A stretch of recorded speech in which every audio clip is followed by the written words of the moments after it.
وقت سب کا آتا ہے، بس وقت آنے میں وقت نہیں لگتا۔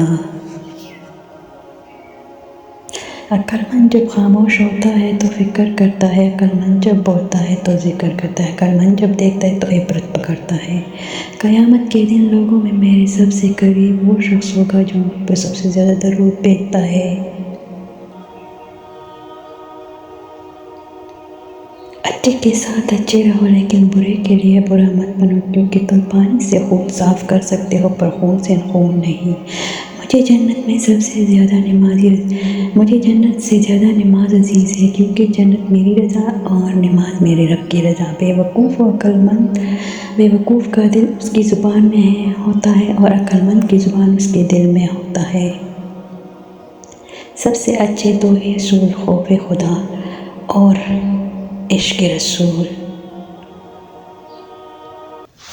مسلمان اگر تم سے کوئی چاہتا ہے اور خدا سے بات کرے تو اس کا لازم ہے کہ قرآن مجید پڑھے۔ اپنے بارے میں خیر کے سوا کچھ نہ کہو، کیونکہ جو کچھ تم کہتے ہو فرشتے اس پر آمین کہتے ہیں۔ ترقی آگے جانے سے نہیں بلکہ 1400 سال پہلے جا کر حضرت محمد صلی اللہ علیہ وسلم کی سنت سے ملتی ہے۔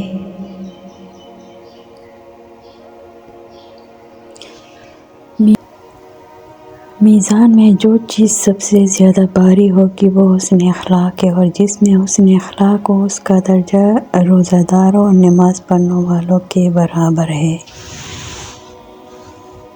اللہ نہیں پڑھتے اور جس رشتوں کو سنبھالنا پڑے وہ سچے نہیں ہوتے۔